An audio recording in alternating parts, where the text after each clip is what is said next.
Start with Friday night. I thought it was a great college football game. We made too many crucial errors and opportunities to win the game. A holding penalty on the punt return was a huge change of opportunity. I mean, we get a 3-and-out. We get a good punt return, and we have a holding call that wasn't involved in the play, and it was the right call. It was definitely the right call. So we've got to learn from that, and that changed momentum. And then we had an opportunity with a missed field goal when we got down in scoring position, still at 17-17. That could have stopped some of the bleeding from them on a 17-0 run. Almost sounds like basketball. On a 17-0 run where we missed the opportunity, and then they were able to take the ball down there and put it in the end zone, make it 24-17. And then we had 4 other opportunities to do something before we threw the interception in desperation there at the end. That's learning how to win, and I know that's cliche, and people don't understand that sometimes. But when you're building a program that has not had success, when something goes bad, multiple things and reactions happen, and we're still trying to get over that. We need to win one of these games that are close down to the wire in order to progress. And the next 7, we have a great opportunity to be just like that. I thought, I'll address it right now. Cody Moons was a really solid hit on the sideline. The quarterback was trying to gain yards. I didn't think it was cheap. They're probably going to call that 90% of the time when you hit a quarterback like that on the sideline. They hit Nate Jones earlier on the sideline, probably 2 steps out of bounds when the sound guy got just annihilated. That was probably more of a late hit than that, but it's on a running back, and I get that. That's okay. But I didn't think Cody's shot was dirty. Where we messed up and the immaturity that shows, and we're the 8th youngest football team in America. So, we do some really immature things. If Dion would have just ran over there and grabbed him and run out of there, then it would have probably been just a late hit and we'd have moved on. Dion kind of celebrated with Cody. Cody got up, and then whatever happened there, Cody clapped again, and that was they threw a penalty. And that's learning. You got to be smarter than that. And we addressed that to all of our guys. We had a couple of those penalties. A.J. Odom's had one on the sideline over there where he slung a guy down after he was out of bounds. That stuff's unnecessary. We'll continue to harp and those are our discipline issues. That they're immature issues because they're good kids and they play really, really hard. And once we fine-tune those things, it'll be a significant advantage for us. We have a great opportunity this week against a great football team. They've started out, they're 3-3. They played in 0 week and have not had a bye. It's a great all-time series between Wyoming and New Mexico. They lead 38-36, started back in 1930. It's 2 very similar-minded football programs. Coach Bohl is a great football coach, has had a lot of success. He's a mentor of mine. I look up to him. He was the first coach in this league that reached out to me when I got offered the job here and accepted it. That's just the kind of human being he is. He's a great man. We both believe in playing great defense and being physical on offense and taking some shots. Our defensive philosophies are significantly different. He's a gap control.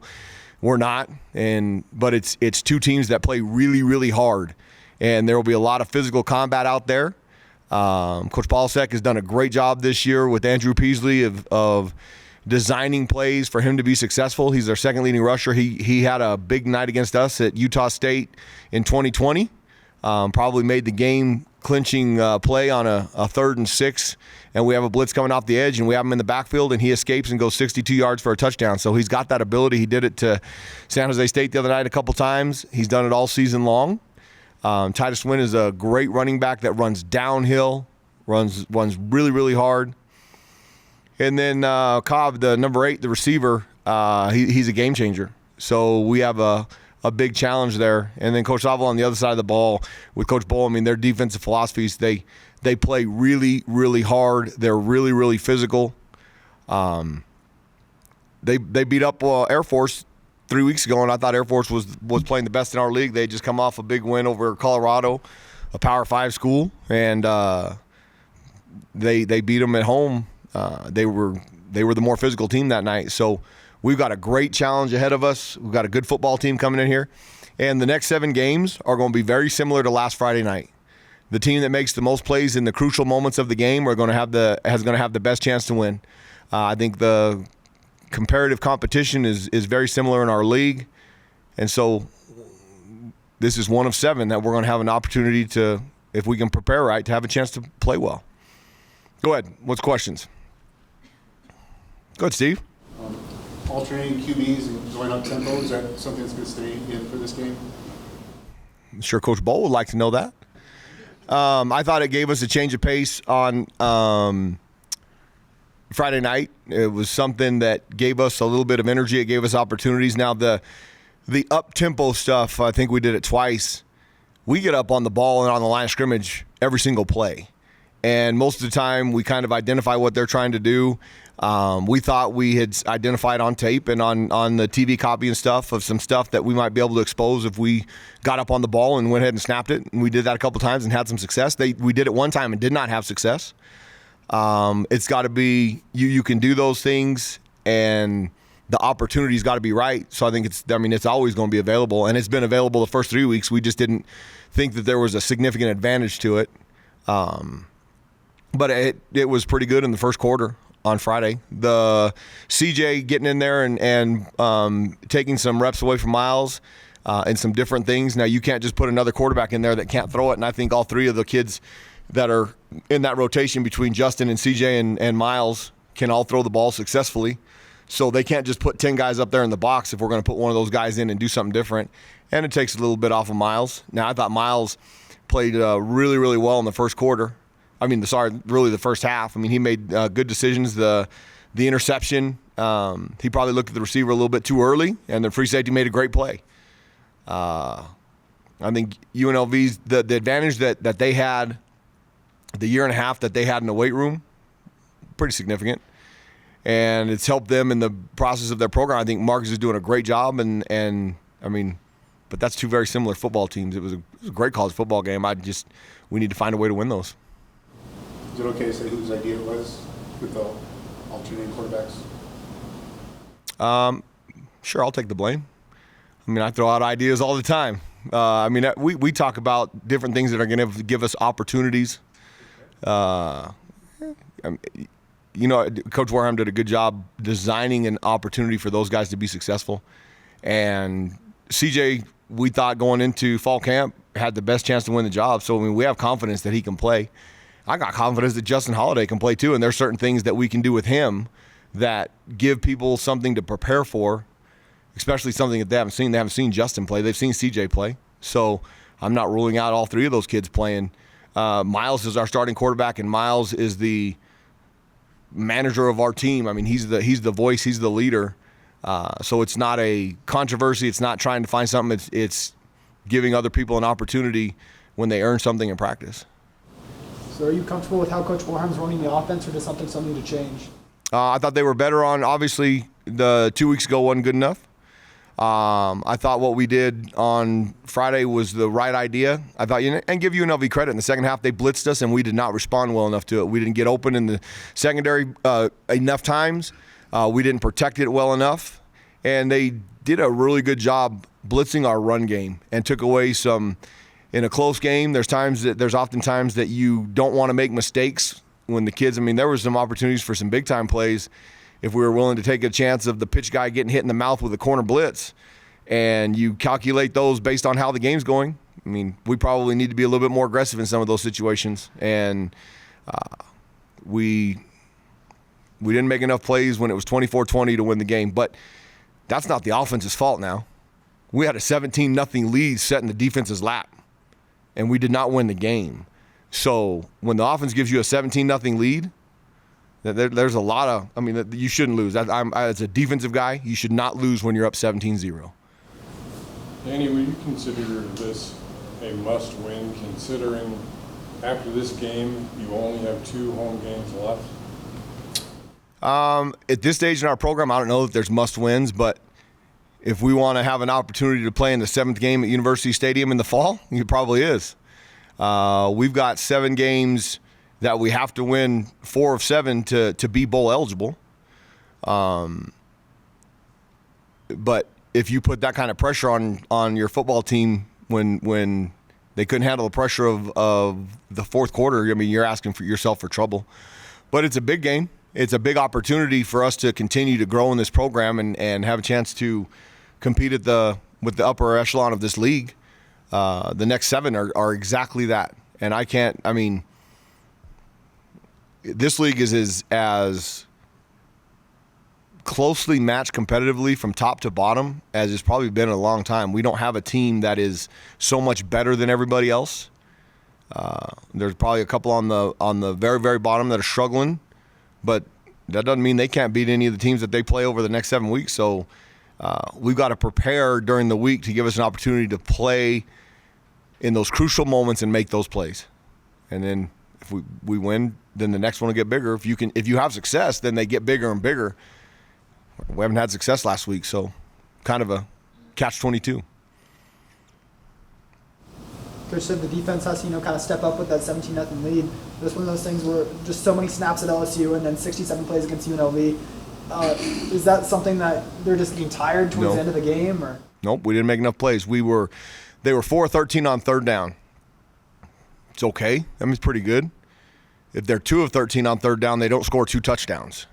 And we had guys in positions to make plays that didn't make them. We got out-leveraged a couple times. They ran the ball better on us in the second half than they should have. When you've got a 17-9 lead at halftime, they don't score, they don't win. And our job on defense, no matter how many plays we have to play, 67 plays in a ball game is not very many. I'd love to play 67 plays every week. The LSU game had nothing to do with our performance on Friday night. We didn't make enough plays in crucial moments on either side of the ball. We need to learn how to make those plays when the game's on the line. And I think, when it comes down to it, down 24-20 and you got 4 possessions, when I say we make mistakes, it's not assignment mistakes, it's not technique, it's UNLV did some good things, but we're pressing instead of taking what we're given, we're trying to make a bigger play, which is human nature. We got a concept, we got a corner route and a route in the flat where we're going to get 6 yards. Take the 6-yard route, throw it right now, and keep moving the chains. Instead, we try and slide the one down that's going to be 20 yards, and they either make a great play or we throw it a little bit too far outside. Instead of just doing what we did early on, we get pressed a little bit, and that's all through experience and that's all through maturity. And we'll keep harping on them, and we'll start making those plays. But we were not tired defensively. They play really, really hard. Cody Moon's tired. He doesn't make that play on the sideline. 2 plays later, we intercept the ball. So had nothing to do with that. It's your job is to go out there and stop them. We didn't do it. Coach, I probably watched more local football games than anybody in the state. I agree. I watched that game and it affected me personally. Personal question. I didn't know it was tears, I was ticked, my gut hurt, I was hurt. Personally speaking, when it was over, how did it affect you emotionally, personally? Well, outside of being the football coach around here, I'm a Lobo fan too, just like you, and I hurt for those guys in the locker room because they put everything they have into it, and they didn't get the outcome they wanted. And eventually, we break through and get one of those games. All of a sudden, you start a completely different scenario and possibilities. The dejection and hurt in that locker room was what you said. It hurt. It's like getting punched in the gut. When you put everything that you have into something and you don't get the result you want, it should hurt. It should hurt really, really bad. I said a lot. We have 12 guaranteed opportunities, and they work all year long for those 12 nights. And when you don't perform to your maximum and get the result you want, it should hurt like no other. And a year ago when we played Texas A&M, after the game they were disappointed we lost, but there was no gut-wrenching feeling in there. There was last week against LSU. There was Saturday night or Friday night against UNLV. That's all part of building this thing. It's emotionally, they should have been destroyed. You feel sorry for yourself for a day, and then you get back on the horse and go to work. I thought they did a nice job out there today preparing to give themselves a chance. But this is a very emotional game. And how you control your emotions goes way beyond football. that's a life lesson for Cody and Dion over there. I mean, one, in a I won't watch my words. They were 2 guys over there amongst 110. That was pretty stupid. In a bar fight, you're going to get destroyed. So you got to make emotional decisions that are smart, that don't hurt your football team. It's passion over emotion. Coach Warren, is it just him calling the plays, or does he get any help? No, he calls the plays. I give him suggestions when I think that there's something that we can exploit him on. And then as a collaborative group amongst the offensive coaches, I mean, they all have their positions. I mean, Coach Christian has really, really good ideas in the run game and see stuff on the sideline like, hey, this is something that looks appealing. This might work. Coach Lins has a lot of conversation. I mean, if you watch Coach Linsmeyer, the ball's over here. If we're going this way, he stands about 70 yards down here so he can see like an end zone picture, so he can see how they're picking stuff up, what they're doing. I mean, and he chimes in. Coach Ridenauer has a great relation with the quarterback, and Miles comes over the sideline and says what he's explaining, what he's seeing from the defense and things that we may not see as coaches from the sideline. So as a collective group, but a play caller is a play caller. And you have to get into a rhythm. You have to set things up. You have to, and if you got too many chiefs in that kitchen, that's just, it's not helpful. So as coaches, and we do the same thing on the defensive side of the ball. I mean, we collaborate. We talk about how they're protecting things. We talk about what they're doing with what coverages we're in and how they're trying to exploit those coverages. But if every play somebody's in somebody's ear, that's bad business. So. Can you get status updates on Ray Lutelli, Trace Buckler? Trace Buckler, he's done for the season. Unfortunate, and so he tore his left labrum at the end of spring ball, and did a great job of preparing to get a chance to play without having surgery through fall and through summer camp. And against LSU, he dislocated his right shoulder and tore his right labrum. Landing funny on the ground. Was out there on a perimeter block and landed on it, and it got shoved up back through the outside of his shoulder. And so trying to play with 2 torn labrums is almost impossible. So we're going to cut him with the left one on sometime this week, and then wait about 4 weeks, and then they'll do the other arm. And it's prohibited him from being his best a little bit. I mean, there was times out there that he wasn't able to use it. If you've ever tore a labrum, I mean, your shoulder can slip in and out, and it's very uncomfortable. We had him tethered like this. The unfortunate thing is, most of the time for a football player, when he tears it and has it surgically repaired, it's going to tear again. It's about getting it strong and rehabbing. So he's done. And then Ray is the same status week to week. He was out there walking around today. I would be shocked if he was able to play this week.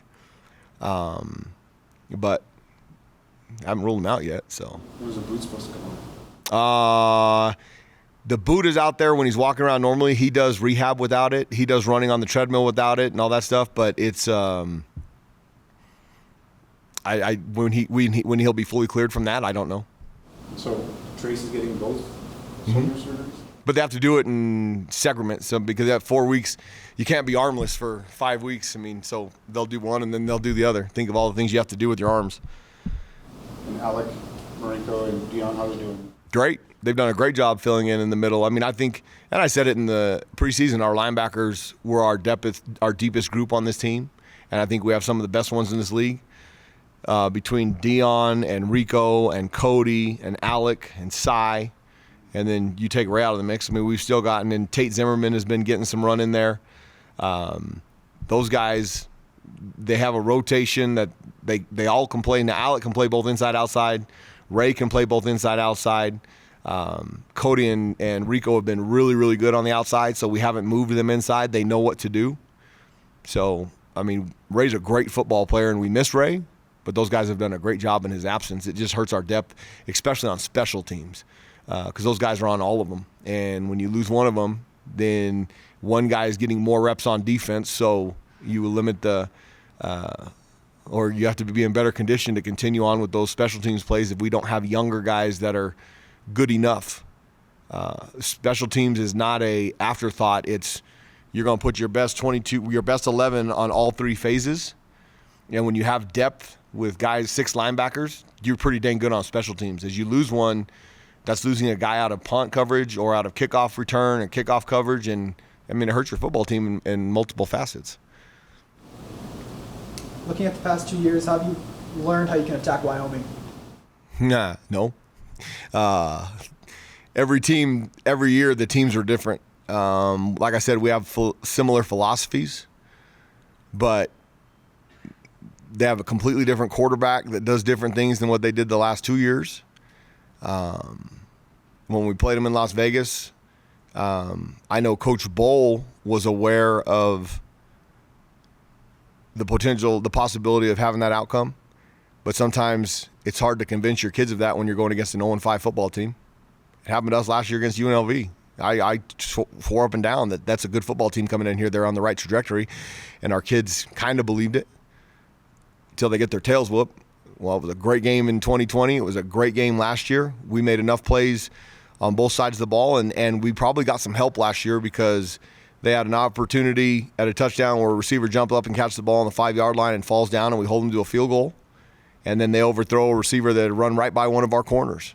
So instead of it being 14-14, it's 14-3. And I mean, that's football. You get those opportunities. So we made enough plays that day to win. They'll be ready to play with a vengeance. Like I said, it's a great series. 38-36 all time, going back all the way to 1930.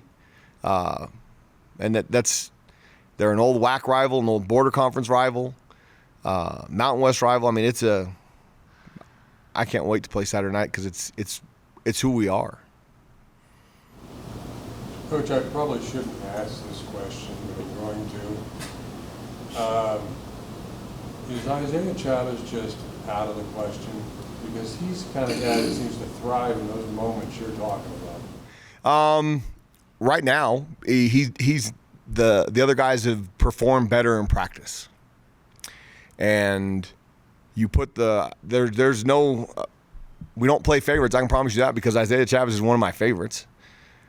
But you've got to be the best in practice. You've got to give your team the best opportunity to win. And right now, the three in front of him are a little better than that. And so he's not in the equation right now. And I know that disappoints a lot of people in this city because of the success we had with the 2 wins in Vegas.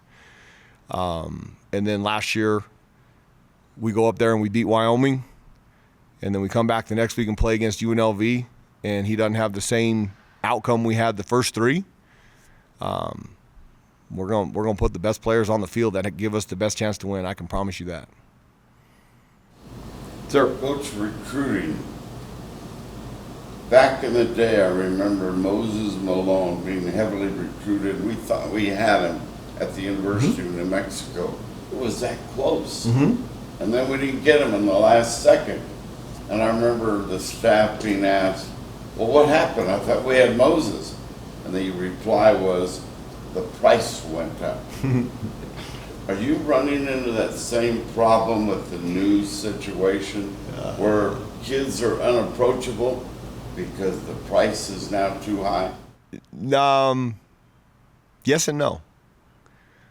No, in the fact of the kids that are signing these multi-million-dollar deals with the Alabamas and A&Ms of the world, we weren't recruiting those kids anyway. So no, and we didn't have conversations with those guys. I have yet to see a group of 5 school sign a multi-million-dollar deal with any athlete, so we're not facing that. Where we'll have a little bit of trouble is guys coming out of the transfer portal. There was a young man that left Arizona State that I recruited there that was a really, really good football player that after he got in the portal contacted me and we were going to bring him in on a visit. And he was a really good player and ended up taking visits to Louisville, SC, your upper echelon schools. Well, there was a price tag involved, and we don't get into that game. So there's some of that. And none of it's illegal. They've made the rules to where they can do it. So good for him. He did what he wanted to do for his family, and it is what it is. So, but that doesn't bother me because the kids that we were recruiting anyway aren't those kids. We're still going to the hard part about that question, Henry, is we're going to recruit the same kids we're recruiting. We're going to develop them for a couple of years, and then they can steal them. That's the hard part. But if they're stealing them, you're getting the right ones. You just have to replace them with the right ones. And there will be some portal kids that we'll have a chance to replace them with that will help us stay status quo of where we're building to. What else made Coach Bohl is credited with starting the whole dynasty at North Dakota State. Mm-hmm. Then of course he had great success there, and now he's had some good success in Wyoming. Obviously he's been doing it for a long time. What probably something that you aspire to do. So what makes Coach Bohl such a great coach? I can give you two names that make him a really, really good coach. Carson Wentz, Josh Allen. When you get those guys, you're a really, really good football coach. Now, Coach Bohl is a great football coach, and he's done so much for the game of college football. He's on a ton of committees. He's been a part of the FCA, AFCA board, the board of directors for a long time. As far as rules and recruiting rules and keeping a quality of life for assistant football coaches, Coach Bohl is a pioneer in that. And so he's very detailed, very well-oriented in everything he does, and that's why he's successful. And those kids believe in him. They play hard for him. He is, I think I put him and Coach Long in a very similar boat. There's a lot of older gentlemen in this business that the game passes them by, that they're not able to adapt with how the game is being played. Coach Long and Coach Bohl started a long time ago and have been very successful for a very, very long time because they've been able to adapt both to the youth that play this game, to the schemes that play this game. I mean, defensive football has turned in from 2 backs and a tight end or 2 backs and 2 tight ends on every single play to 4 and 5 wide receivers on every single play. And a stubborn guy that knew dinosaur football is going to play that way and get run out. And the thing that's been really good about Coach Long and Coach Bohl in the same aspect, and a lot of the things that I've taken from Coach Long, is he's always made it he's going to be one step ahead of all of those guys. When the spread offenses started, and I'll go take it all the way back to 2003 when Urban Meyer was doing all this mystical, magical stuff at Utah, Coach Long spent the entire summer of 2002 figuring out and finding, okay, that's what they're going to do. This is what we're going to do. And in 2003, we went up there and we whooped the tar out of Utah and Urban Meyer, and it was his only loss in the Mountain West Conference the 2 years he was there. That's the kind of stuff that Coach Long's been able to do forever and still doing it. And Coach Bohl's in that same boat, and that's why they've been successful for so long. I say it a lot, too. If you want to be a great coach, get great players. And when you have Carson Wentz and you have Josh Allen, you got a chance to be pretty darn successful. Now, they made it to a conference championship game in 2016. They didn't win. Go ahead. What else? Coach, just what's going on in the NFL with Tua? I was part of that. Just with Tua and then Yes. with Cameron Brate the other day. I was just wondering here at UNM what you guys are doing to evaluate guys with head injuries. We have, I think, Bob and Steve. Well, Dr. Veach is the head of the medical advisory board for the entire league and does a great job. Dr. Skank, who was the team doctor for a long time ago, I mean, they're all in on the leading research and all those. We have a great training staff that the culture of this program, if you go all the way back to 2020 in Vegas, when we were over there, everybody took a part in everything we do, meaning loading the trailer, trainers, managers, wait staff, they all did it. Treating the kids, I mean, everybody did everything that they were asked to do above and beyond what they were asked to do. And in our program, because of concussions and all those things, we have trainers out there every day, and Bob and Steve are out there watching practice, and then we've got 10 student trainers that are out there. We have 10 equipment managers that are out there. And if they see anybody that what used to be you get a little dinged up or you get knocked silly for a little bit, if any of those people between the equipment managers, the training staff, the strength staff, see anybody get up in a similar confused fashion, they go to Bob and Steve immediately, and then they pull them and they evaluate them to make sure that they're okay. So we've been on top of that for a long time. I mean, it's hard for a football coach that's been doing this for a long time to see somebody get their bell rung and not want them to shake it off. But 20 years ago, we didn't have the research we have today. We didn't have the information and the knowledge we have today.